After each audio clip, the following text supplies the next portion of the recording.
ಭಾಗವತದಲ್ಲಿ ಬಹಳ ಪ್ರಸಿದ್ಧವಾದಂತಹ ಕಥೆ ಗಜೇಂದ್ರ ಮೋಕ್ಷದ ಕಥೆ. ಇಂದ್ರದ್ಯುಮ್ನ ಅನ್ನೋ ರಾಜ ತಾನು ಚೆನ್ನಾಗಿ ರಾಜ್ಯಭಾರ ಮಾಡಿದ ಸಾಧನೆಗೆ ಅಂತ ಮಲಯ ಪರ್ವತಕ್ಕೆ ಹೋಗಿದ್ದಾನೆ. ಮಲಯ ಪರ್ವತದಲ್ಲಿ ತನ್ಪಾಡಿಗೆ ತಾನು ತಪಸ್ಸು ಮಾಡ್ತಾ ಇದ್ದ, ಏನೂ ತಪ್ಪಿಲ್ಲ.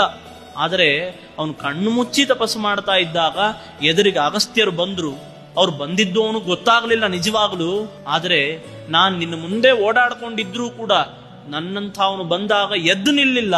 ನಿನಗೆ ಕೊಬ್ಬು ಜಾಸ್ತಿ ಆಗಿದೆ, ಅದಕ್ಕೋಸ್ಕರ ಕೊಬ್ಬಿರುವ ಆನೆಯಾಗು ಅಂತ ಶಾಪ ಕೊಟ್ರು. ಆ ಮಲೆಯ ಧ್ವಜನೆ ನಂತರ ಗಜೇಂದ್ರನಾದ ಅಂತ ಭಾಗವತದಲ್ಲಿ ಕಥೆಯನ್ನು ಕೇಳ್ತೀವಿ. ಈ ಕಥೆಯನ್ನು ನೋಡಿದಾಗ ನಮ್ಗೇನ್ ಅನ್ಸುತ್ತೆ, ಸುಮ್ನೆ ಶಾಪ ಕೊಟ್ಬಿಟ್ರಲ್ರಿ ಪಾಪ, ಏನೂ ಮಾಡಿರಲಿಲ್ಲ ಅಲ್ವಾ ಅಂತ ನಮಗನ್ಸುತ್ತೆ. ಆದರೆ ಅದು ಅವನ ಪ್ರಾರಬ್ಧ.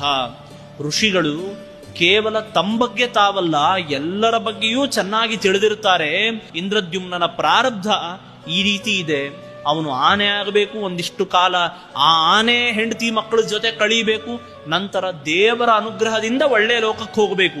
ಅವನೀಗ ತಪಸ್ ಮಾಡ್ತಾ ಕೂತ್ಕೊಂಡ್ರೆ ದೇವರು ಬರಲ್ಲ, ಆನೆಯಾಗಿದ್ದಾಗ ಬರ್ತಾನೆ ದೇವರು. ಹಾಗಾದ್ರೆ ದೇವರೇ ಬಂದು ಅವನ ಕೈ ಹಿಡಿದು ಮೇಲೆತ್ತುವಂತೆ ಅನುಗ್ರಹ ಮಾಡಿದರೆ ವಿನಃ ಅಗಸ್ತ್ಯರು ಶಾಪ ಕೊಟ್ಟು ಅವನನ್ನ ಹಾಳು ಮಾಡಿದ್ದಲ್ಲ. ಹೀಗೆ ಗಜೇಂದ್ರನಿಗೆ ಶಾಪ ಕೊಡುವ ಪ್ರಸಂಗದಲ್ಲಿಯೂ ಕೂಡ ಅಗಸ್ತ್ಯರು ಬಂದು ಹೋಗೋದನ್ನು ನಾವು ಭಾಗವತದಲ್ಲಿ ಕೇಳ್ತೀವಿ.